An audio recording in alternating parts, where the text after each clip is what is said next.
Hello, and welcome to episode 2 of our new podcast, The World Wants to Know, with Noah Smith. Today we'll be interviewing Daniel from True Love's Kiss. Catch more content on Hello World's Instagram, at Hello World Radio, and on the Sonic Scout Radio app. And make sure to catch the new True Love's Kiss album releasing January 16th, Products of Desire.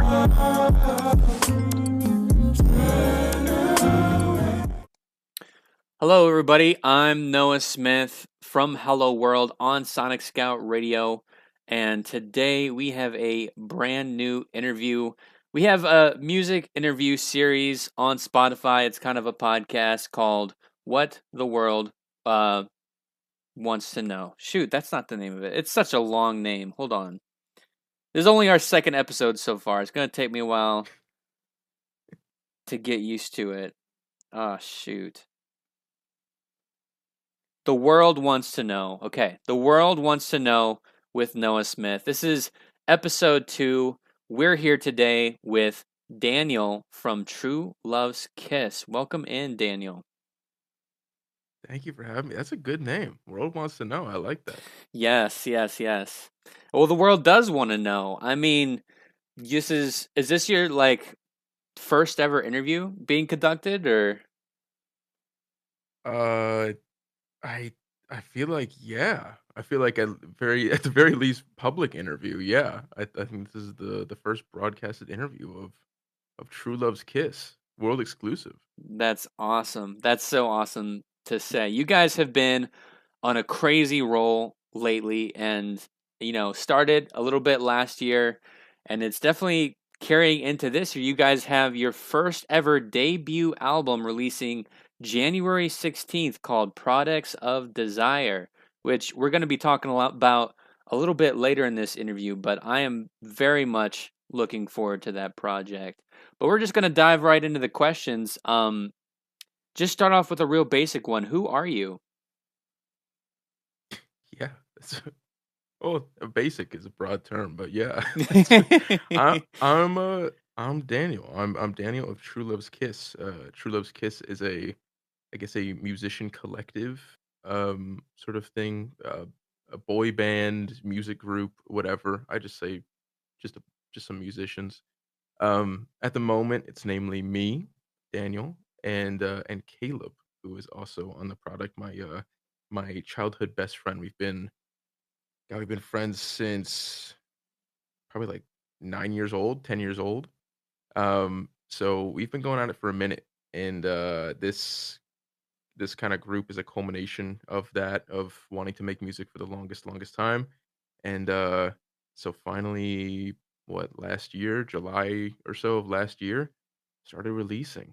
And we are a DC based, I guess we'll call it R&B group at the moment, but genreless in the future. No, that's awesome stuff. I was definitely curious about how you two met and stuff like that. So childhood friends, that's a flex, honestly. That's a big flex to be able to make great music with your childhood friend. That's awesome. Yeah, I'm very fortunate to have him in the group, and we the whole group formed from us finding a sign that I mean, literally, I think we were like 14, and we found a sign by a dumpster that just said True Love's Kiss on it. And it was, I think, for Valentine's Day or something. It must have been a middle school that threw it out. And we were like, oh man, that'd be such a cool band name, man. That'd be so cool. And then, flash forward 10 years later, and we're now releasing under True Love's Kiss. No shot. And that sign is actually hidden in most of our pictures. No shot. You can see the True Love's Kiss sign is in hidden throughout all of our little album covers and everything, and it should be also hidden on the newest album cover as well. That is insane. Wow. That is really cool. I love that a lot. That is awesome. That was one of the questions I was going to ask, is how you guys got your name and stuff like that. That's really cool. That's dope. I love the commitment to Easter eggs and stuff like that too. That's awesome stuff.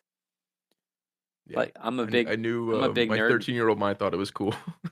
Dude, I think it's cool. I think that's the dopest thing ever. Like just committing to it too. And like you guys talked about that like when you guys were 14 and to stick with it. Like I know so many bands and groups that change their name, over time or like just oh they're not feeling it anymore, but you guys stuck with it. That's a commitment and it's I in my opinion working out for you guys. That's so awesome. Yeah. Thank you, appreciate it. Was there ever like a doubt being like, "Oh, well, maybe I don't know, like maybe we should switch it up," or was it always going to be True Love's Kiss?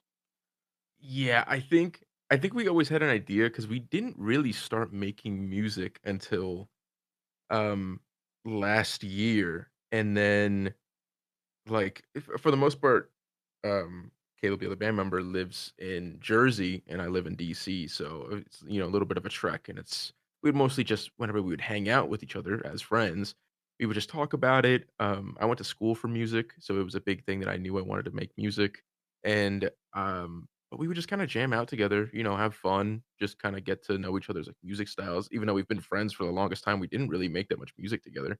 Um, and then we kept saying, "Oh man, we should just release something under True Love's Kiss. Just say it as this name, like whatever it is." Um, and there were some doubts. There were some doubts. I think we always thought True Love's Kiss would be funny, but was it like too silly? Would people not take it seriously if it was called True Love's Kiss? Which I still like. I think the tongue in cheek of it, I think, is what makes it kind of funny for me. Also because like a lot of the music is like myself working on it, so it's like a Tame Impala situation where you're just like, wow, that sounds like a really big group, and it's just like one or two guys. I think that's so funny to me. I would agree. I love your guys' name. I think it fits with like a lot of the theming that you guys do in your music as well. A lot of love centric songs as well that you guys put out there. Mhm. Um, speaking a little bit more about your partner, what did you say his name was again? Caleb. Caleb. Caleb Disher. Man, he is insanely talented. I want to give him his props because he's not here for the interview, but he is insanely talented with the beats that he's able to put out there. It is next quality stuff. 100%. Yes, sir. Yes, sir. He's been especially on the sadly because of the the type of distance we've had, like a lot of the production, a lot of everything, like and obviously the vocals has been like a lot of me, but I think you'll be very excited on the newest album. He's got some verses that I think are absolutely incredible. No I'm glad. I hope to, way. yeah, get him stuck over here sometime and get him on every single song ever. But definitely look out for some of his verses on the upcoming album. Are Very we very excited for it. That's awesome. Are we talking like full on verses? Are we talking like backing vocals? What are we talking about? Full on verses. Full on Oh, verses. He's got wow. some heaters coming up. A lot of our songs, we got a big, I'll say it, a big kind of posse cut with some very exciting features on there, and he has a very fun bridge that I think is great. He's also an incredible guitar player. I haven't gotten to him on a lot of the songs guitar wise, but you will hear him eventually. Great guitar player, great vocalist. Very excited to have him just keep working and working and working. Dude, for sure. And I don't know how much you can speak on this, but do you know has he made beats for other artists before or anything like that? Has he exposed interest in that at all or I don't know if he has. I mean, I will say all of the beats and production is namely myself, that does a lot of the work. So he, mostly does a lot of anything he's been, let me think, Ego, Humility, I think, and then Be My Be and Whatever You Want. I think all of those he has some. Maybe it's Be My Be and Whatever You Want. He has some backing vocals. He's got some backing vocals on there. But yeah, namely the production and all that kind of side of stuff is usually myself. Oh, I did not know that. Okay. So you contribute to a lot of the beats. Yes, sir. All production in house. That's all myself. Oh, wow. Well, then you considered doing beats for other artists and stuff like that? I I like to work with other artists. I went to school for music production. That was my big thing, and I thought I was gonna be a producer. And then probably like last year of school, I was like, I was interning at some music studios and working with some people, and I thought I really don't like this. I really don't. I love music and I want to make music, but I don't like to exactly be, I don't know, told what to do. If it's like a friend, that's a different situation, like working together collaboratively. But I think when you are specifically there getting like, paid to work on stuff, it was such a weird feeling that I was like, I'm just gonna go work on my own things. But nowadays with the, little fan base that we have, like people that reach out and wanna that I really like their work and they're like, hey, would you like you have any extra beats or like you want to work on something? Then I'm totally down. I like to work on some stuff, make a sound for them, especially if they're, like, finding their own sound, like, I'm totally ready to work on whatever.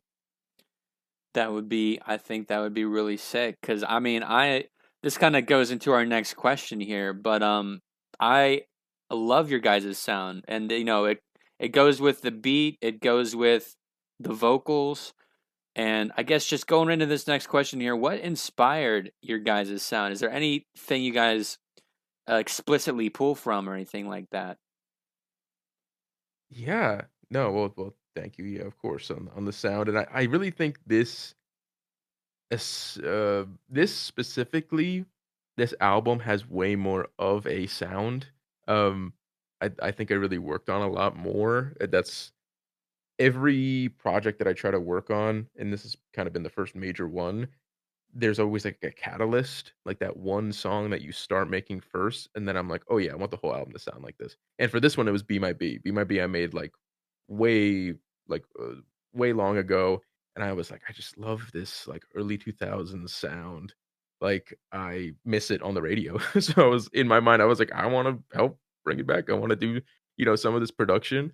Um, and I made Be My Bee, and I think just, like, musically, there's a lot of, people I pull from, a lot of, like, artists and stuff that I just think even if it's not directly, like, a musical influence, if I just really appreciate them, like, creatively, that I will pull from and wanna work on, but I think in this case, like, I inspired myself enough with the first song that I was like, "I want the whole album to be like that."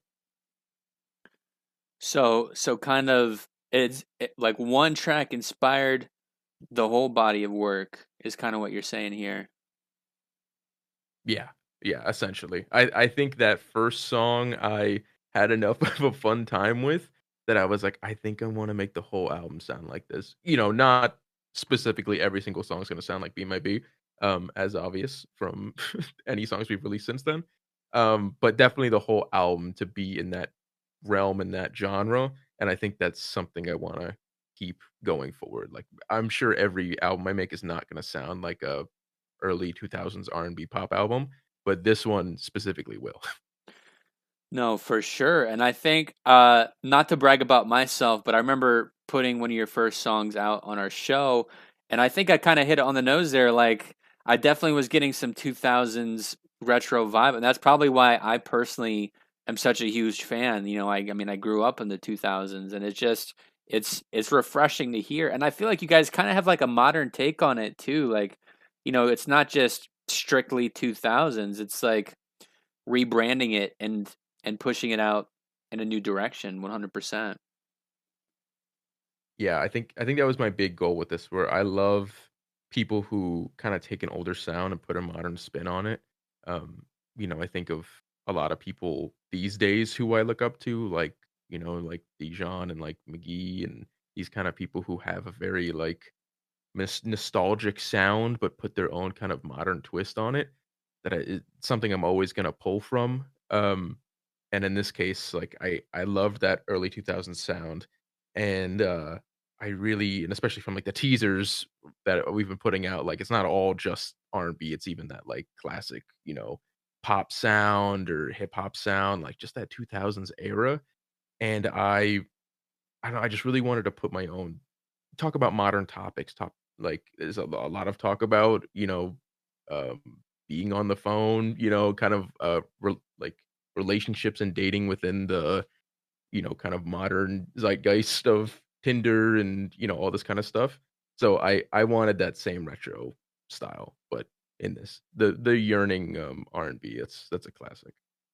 No, for sure. I 100% agree. And I just want to kind of like say here too, I feel like, we've been putting you've been putting True Love's Kiss on our show these past couple weeks, past couple months, and I feel like it's just made sense. It's been like a good marriage because like that's kind of a lot of the vibes of our show as well with like our branding has been like nostalgia and like 2000s era Mhm, and like mhm. even just with the radio, I mean, not to say radio's dying, but like, just like it was so much more, you know, in like the 2000s and stuff like that. And like you can kind of tell like I don't know if it's just strictly people our age, but people are kind of yearning for like old school stuff. It's weird saying 2000s is old Mhm. school now, but like uh Yeah, the retro stuff, but it's true, yeah, so many people are like I see people all the time on TikTok who are like, "Oh, I can't wait to use my iPod, like, I really wanna get, like, a classic MP3 player," the radio, even just that sound, of that time. Like, I think people really yearn for that kinda stuff. Not everything needs to be, like, super overproduced, like, pop music, which is fantastic as well, but I think people also want their what they grew up on or what they think about. I 100% agree. And there's been some rumblings in like the indie artist community about tapping in a lot more with physical media and stuff like that, whether it be CDs or vinyls and stuff like that.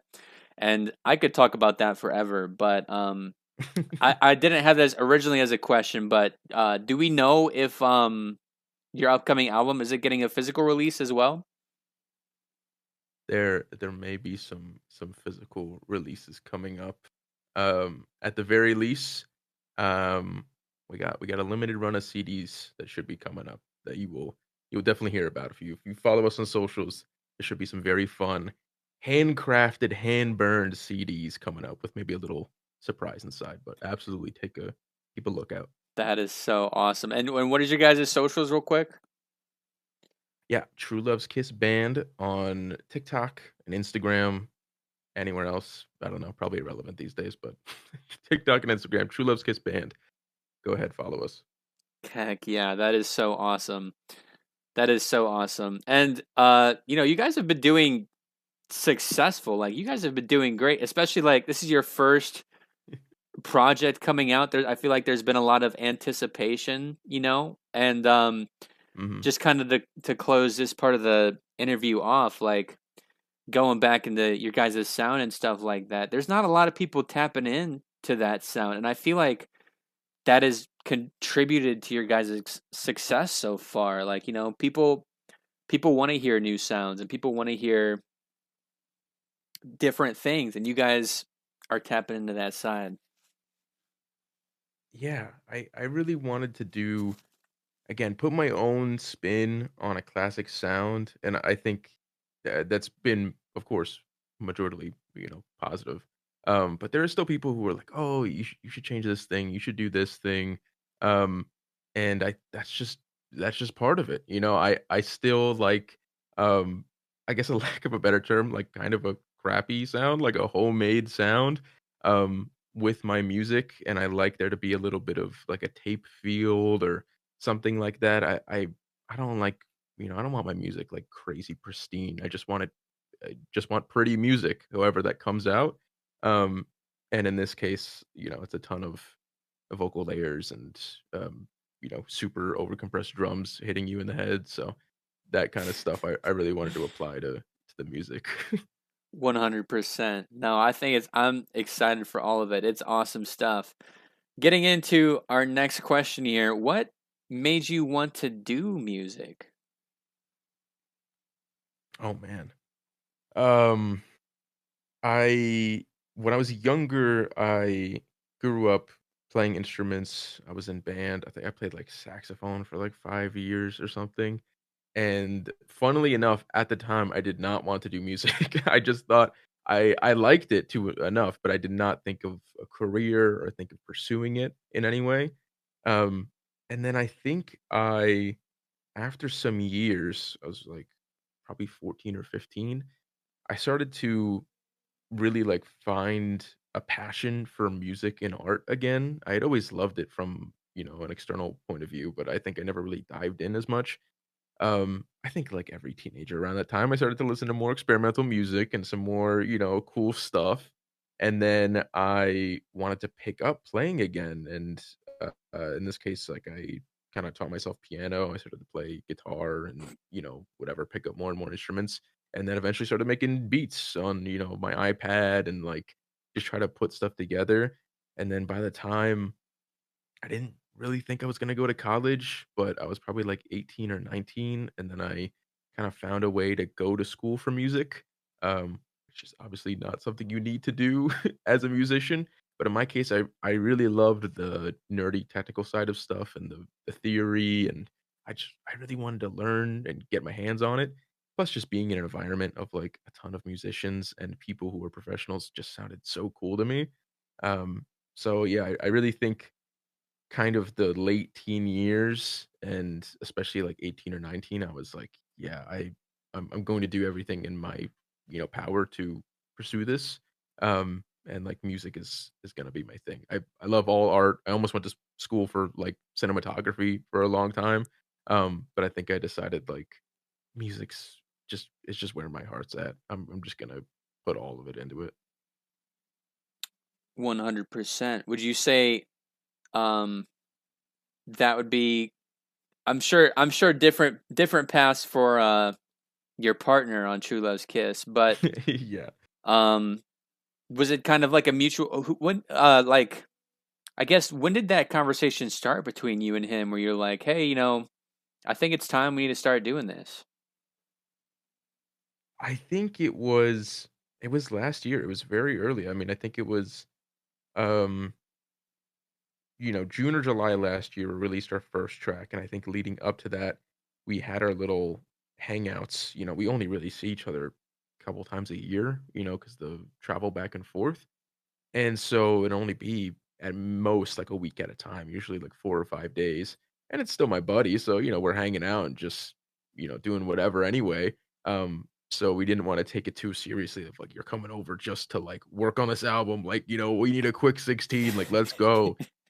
So he was, but I think at that time, we started to make stuff, and obviously I had some experience with production, so it wasn't sounding, like, crazy awful, and I'm such a geek about, like, microphones and gear, so, like, I had nice gear, and so we were recording stuff, and I was just like, "It's really not that bad." Like, it's really it's better than some stuff I've heard, and at the very least, like, I had a constant obsession of, like, just wanting to get better, and I kind of realized that classic artist, like, perfectionist point of view of, like, "Let me keep everything in until it's, like, perfect and ready," um, just super detrimental to you, just, like, stunts your growth like crazy, and, I'd gone to school for music, but I think it was probably, like, 3 years after that, which was, like, last year, that I actually started to, like, make music and make my own music.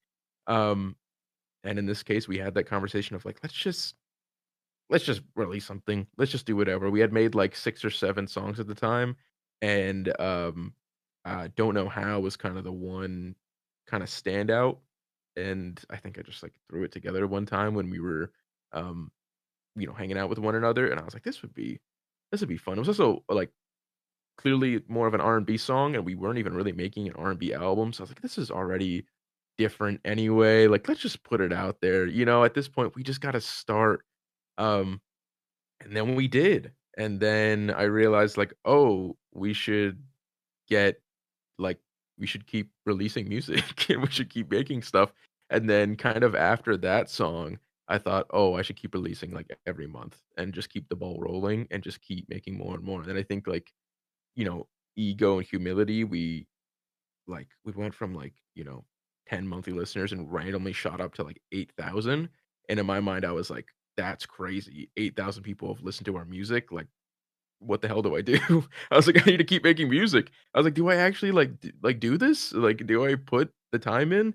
And then yeah, since then I was like, oh, I need to make an album and like keep making music. So that's been the trajectory so far. I think that's awesome. This is like really early into your guys' music careers, honestly. Like I thought a part of me thought like, oh, maybe you guys have been sitting on some beats for a long time or something like that, but you guys have I mean, what we're seeing is pretty much how it's been, right? Like Yeah. Yeah. That's essentially it. There's not like a crazy, 900 song catalog we've been building up for years. I mean, this was literally like, you know, I we've been picking out a few songs out of a bunch that have been being made very recently. They're not old. They are they're very new actually. that's really cool. I think that's really cool. Kind of just going back into a little bit what we talked about earlier. It sounds like you're pretty eager to experiment with even different sounds and stuff like that. But I guess something that I would like to say, you have your new album, Products of Desire, releasing January 16th. Um, I guess kind of just, I like to think about the future a lot. So I guess like, Mhm. let's say Mhm. this album explodes, right? Are you going to tap even more into that sound, or are you still wanting to experiment with other things? I think even if it went crazy for some reason and got on the Billboard, whatever, I don't think I would make the same album again. I don't think I would do the same sound. Not like I would never make a song in that same realm again. Um, but I definitely think I have a slight mastermind goal with the music. My side my side goal of all this is to slowly indoctrinate a like group of music listeners into listening to more experimental, interesting music, and that's my goal. With this album, it's more pop centric, it's more R&B. So there's still a little dirt on it. There's still some like, things here and there, but I think like the third album or something is just gonna be it's gonna slowly get weirder and stranger and still soulful and still beautiful, but that's my goal. That's my thought process. That's fair. That's fair. And I guess, it's way too early to say, but is there a plan to like, okay, once this album comes out, we're gonna take a break for a little bit, or are you gonna go like full ham and keep pumping stuff out? Already working on the next one. Already working Wow. on the next one. Yeah, it's the grind does not stop. I plan to release every 4 to 6 weeks for until I die, essentially. Oh, That's it, or until or until, like, someone comes and gives me a boatload of cash, like, "Here, you can really craft the next album," then maybe I'll take a little more time on it, but yeah, I think for the most part, like, I wanna release something, whether it's a single, whether it's features, every 4 to 6 weeks. That's always my goal. for sure. This is another question I don't have written down, but kind of segueing into that. What are some things that help keep you motivated? Because that is not easy to release and stay motivated and keep dropping music like that. Yeah. I well, it's a cop out answer, but the numbers are pretty nice. I like seeing numbers go up and I like seeing, social's good and for streaming is good. for That sure, definitely helps. for sure. But I like this is my first time really ever being in I hate to say like a public eye because it's whatever, my own little like micro influencer area. But having, essentially 0 eyes to now having some people that are looking at your work, um, commenting on your work. It's very personal for an artist, especially someone who kept it in for way too long.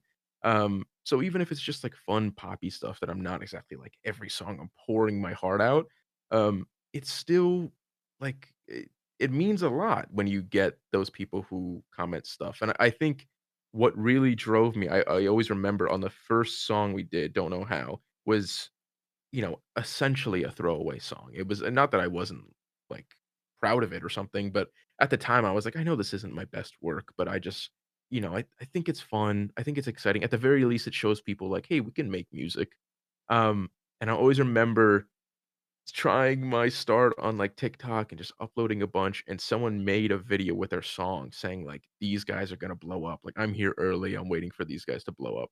And I remember thinking, like, "That's crazy. Someone listened to our music, someone, like, believes in us, someone's, like, listening that is completely not attached to us, that isn't my mom or something. Like, this is just a fan who was interested or seeing people when I was, like, starting to release a song say, like, "This is actually really cool," or, "I really like this," and that's kinda luckily stuck out, like, throughout all the releases we've had, like, "Please release this," or, "I really like this song," or just someone saying something nice, it's like, that just means the world to me, like, that was really what made me go from, like, "Let's do this as a fun side thing," to, like, "I'm gonna put, like, everything I have into, like, keeping this going and, like, growing as an artist." No, that's awesome. That's awesome stuff. That's super exciting. Just yeah, you guys have been on the train, you know? You guys have been on the train Yeah. and it doesn't look like there's any stops anytime soon. So, super No. exciting to Not at all. hop on the train with you guys. Like that's just so much fun. So much fun. Yeah, lots better and more to come. That is always my hope. 100%. What are so we have your new album releasing January 16th, and we're definitely going to be Mhm. playing tracks from that album on our show, which I'm excited for. And, you know, I was lucky enough to hear a little bit of it early, which is always awesome as well. But what Yeah. is your favorite thing about this upcoming album? Oh man, my favorite thing. I just really think I always have kind of a pessimistic outview where I'm like, this is never my best work. I can do better. But I just think it's fun. Like I think the whole album is fun. I think there is a cohesive element to it. I don't think it's like, a crazy narrative album that tells like an insane story. But I really like the imagery in it. I really like the kind of general vibe it's going for and the emotion I put into it. Like my thoughts that I had when creating the album and kind of every song onto it.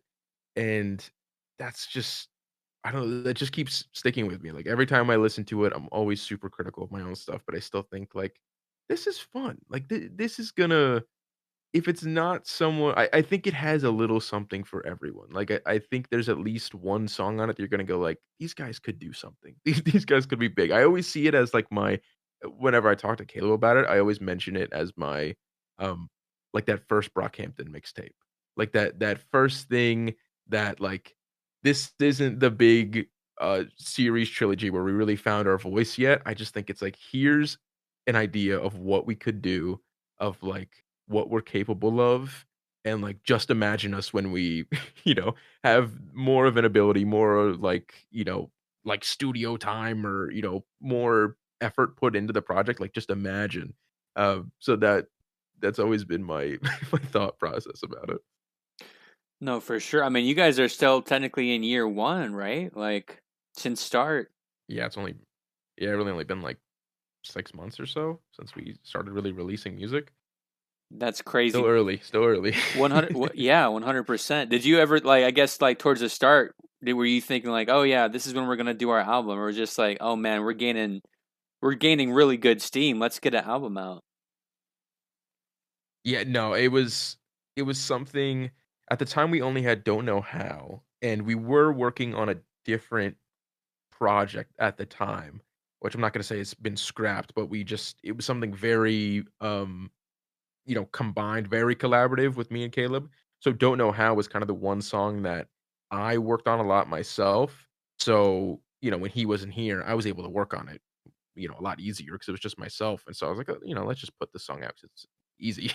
And then after that, once we saw whatever little buzz it made, then I was just randomly, I just kept making music. I just was on a tear of like making music constantly after that and it's kind of kept going. And then that's where ego and humility kind of stemmed from, where I had been making stuff and I had talked to Caleb about it. I was like, what do you think about me releasing these just to kind of hold over until we can start making more music together again?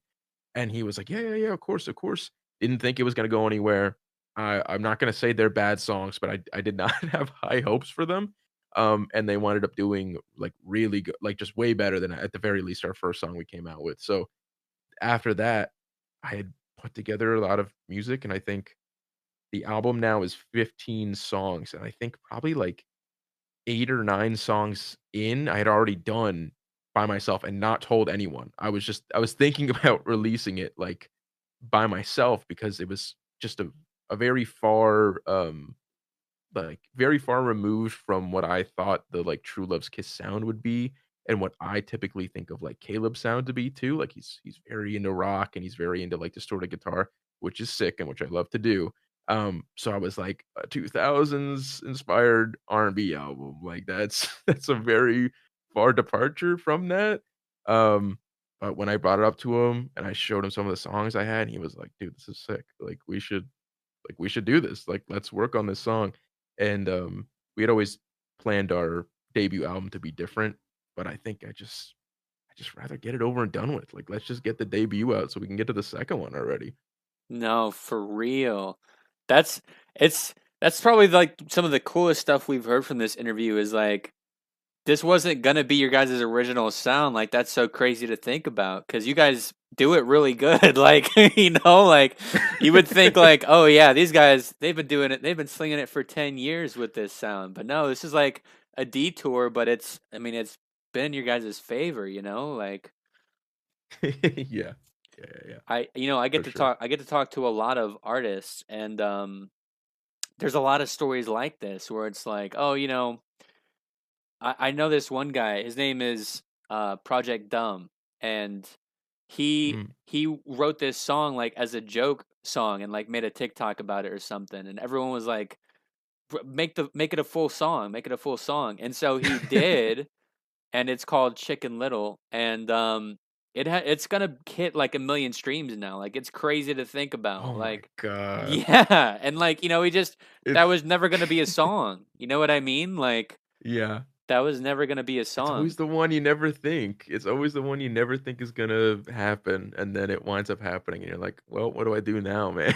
This is this my thing? Is this what I have to do now?" Like, No, for the ones sure. you least expect. It's so crazy to think about. And another thing too that I want to mention, that's something you kind of mentioned. Going to school for music. So our first artist interview was with Antonio Mir.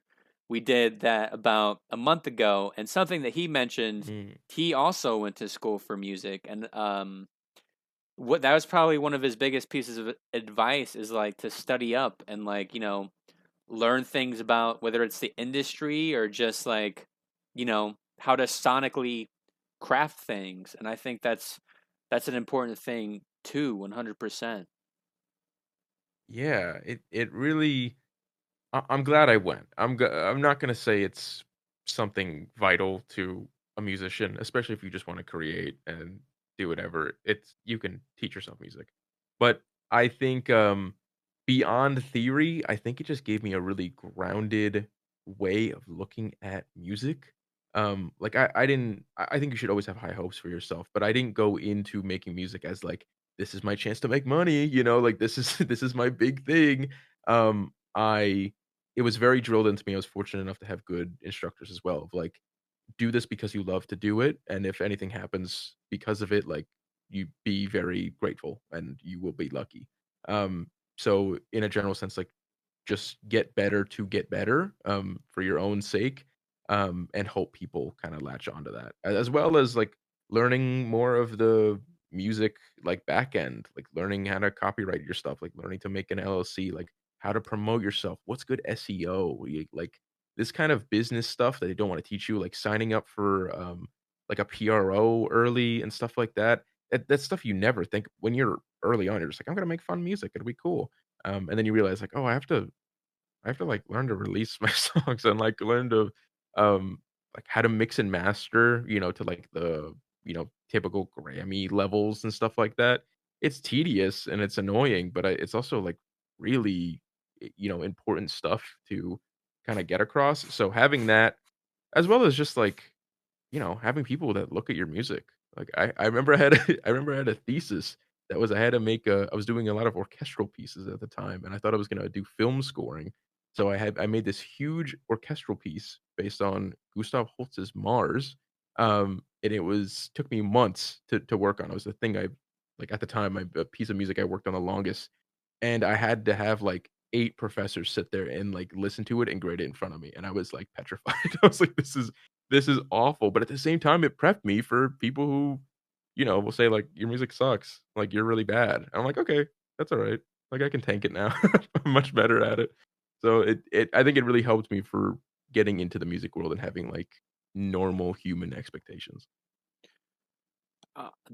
That sounds accurate, and that's something. I guess do they teach you like copyright stuff in the music school as well too? Because that's one of the things that Antonio mentioned to us as well. Yeah, I had definitely a few, like, music business specific classes that were, like, how to copyright, like, sample clearance, like, a lot of the back end boring stuff, that was I remember having a few classes on that, which was, kind of great to learn, like, a little scary too, because 'cause you're like, "Oh my god, my music can, like, get taken down." But yeah, once you learn about it, it's very important for getting that, those first clicks and views going. 100%. Uh, I feel like we already covered this a little bit, but how long did your upcoming project take to make? Um, man, I really think let me think. Probably I'm pretty quick in terms of album. I was gonna say it took a while because it's a while for me, but it's I've never made an album before. I've never put together this many songs, and I actually, for the longest time, thought this would be like a 10-track EP or something. So the fact that it ended up with 15, I was very the last like 5 came together quick.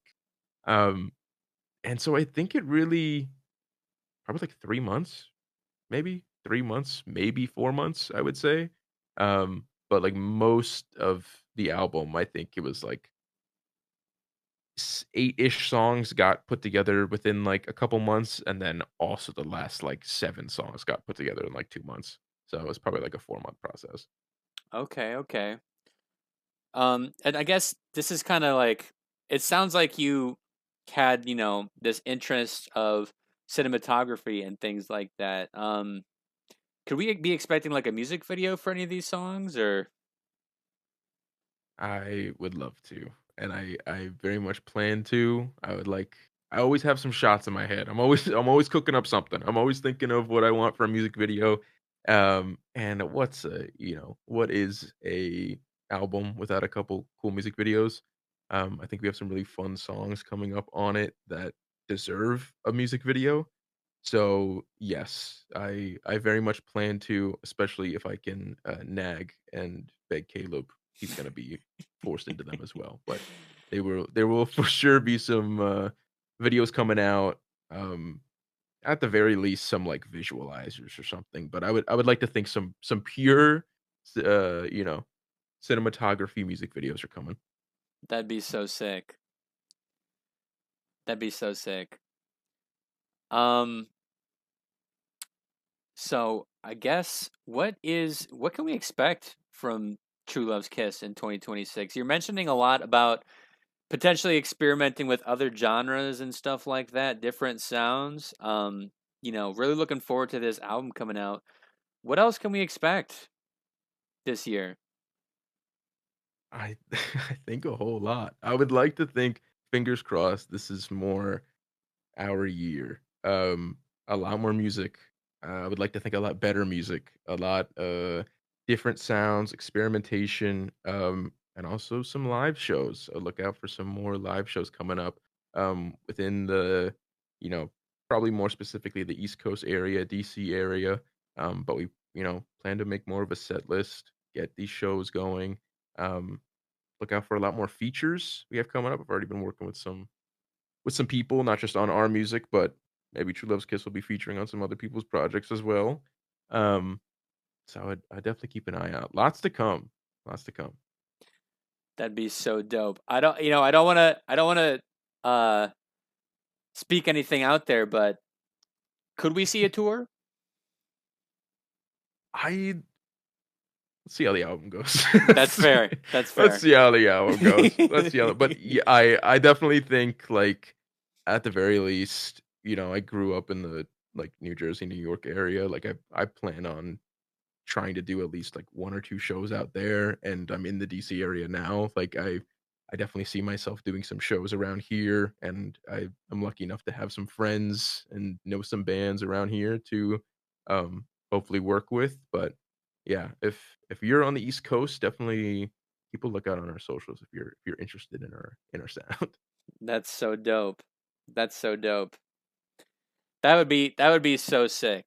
100%. Have you ever thought about doing like open mic nights or even just like popping out at karaoke nights or things like that? For sure, for sure. I'm lucky enough. I work with my buddy Trent Leon, who will luckily be featured on some songs. He's killer. You should check out his work as well. Um, and he, same kind of stuff. Went to music school, crazy talented, very underrated. And we just keep telling each other like, bro, let's just go to one of these open mic nights. Like, let's just go do something. Like, let's go out there. Especially if we're doing, like practicing and stuff for sets. Like we just keep saying one of these nights we're gonna go out there and do some open mic nights. So that definitely will happen. That'd be so sick. I mean, you're kind of around a bunch of like prime areas for that stuff too, which is to your benefit, 100%. Yeah, Um, absolutely. I'm very happy to be here. that's so awesome. This is kind of a oh, one thing before I get into this next one. Yeah. I'm super excited about what you guys are doing. I'm a big fan personally, so it's really cool to get Thank this you. Thank you. interview in. Um, but I don't know if this is like silly to say, but um, you were mentioning like some rock sounds potentially too. I don't know if this is even possible, but like, could we see like maybe a fusion of R&B and rock like in the same kind of music? I really think so. This is this is kind of where the minds meet, right? Where I personally grew up on a ton of hip hop and a ton of R&B. My favorite artist of all time is D'Angelo. Um, who already in his own right mixed some mixed rock and R&B. And then I Caleb, the other half of the group, and who, will hopefully be a lot more of an integral part of a lot of these projects. Like we have a very shared love of Geese. We have a very shared love of like a lot of these rock bands that are doing really fun stuff. Um, I think it's very possible. I don't even think it's something we would try to do. I think it would just happen. I think we would just be like I would always find myself singing in a kind of R&B way, and then I think he would be playing in a rock way. I think that could a fusion album like that could very much happen. Dude, that would be so sick. Like we need the like the 1 minute, 2 minute guitar outro or something like that. Like that's just gonna be Yes.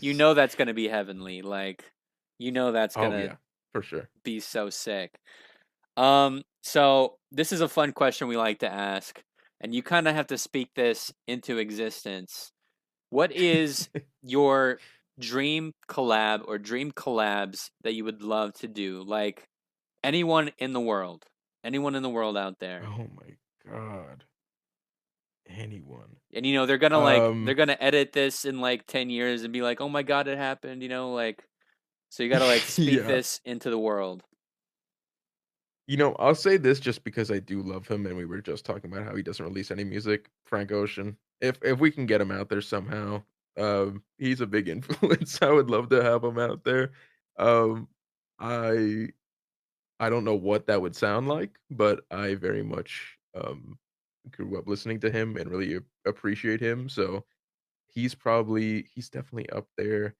I love I love Sampha. Sampha is one of my favorites. And that last Lahai album is like that electronic sound that's soulful and just like really, I don't know, introspective and melancholic. Like I love that.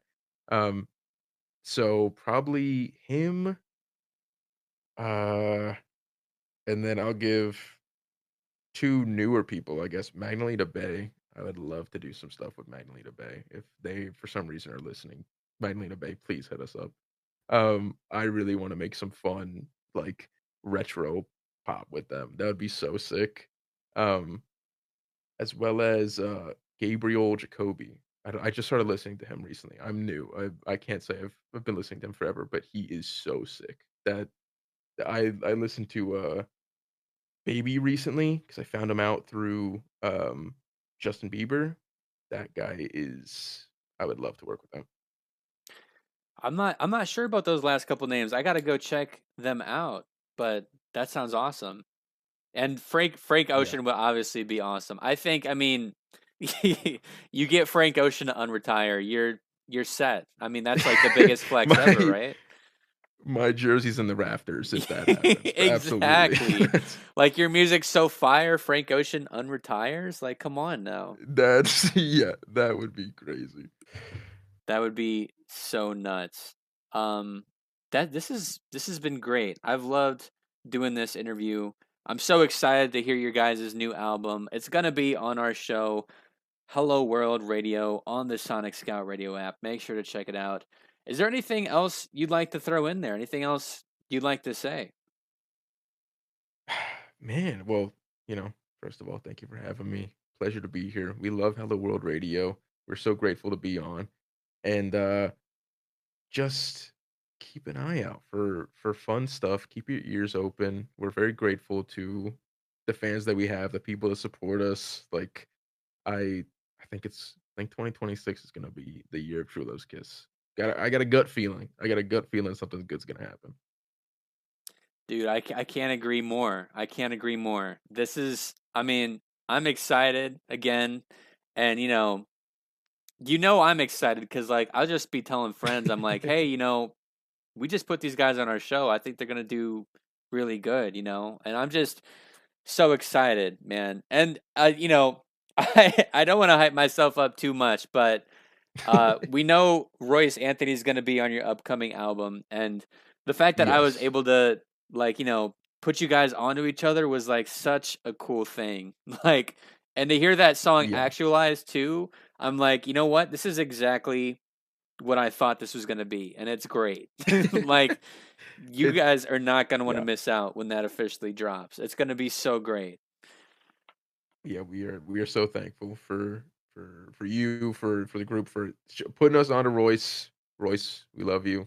Thank you for thank you for the work. I definitely called in some last minute favors with Royce to get to get to get some stuff done. So we're very appreciative for him, and one of really only two features on the album. So um making some big waves. No, for real. I'm so excited to hear it. Can't wait to put it on our show as well. And man, watch out for True Love's Kiss. Watch out for True Love's Kiss, because this could be the year of True Love's Kiss. I don't doubt that for 1 second. But Absolutely. this has been Noah Smith with True Love's Kiss. The world wants to know, and I think we got some answers to some really big questions out there. Thank you guys for listening. Thank you, Daniel, for your time today. And Thank you for having me. I'd love to do this again sometime. This has been a good chat. Absolutely. Always down. Always down to talk about music. Heck yeah. All right. Peace out, everybody. See ya.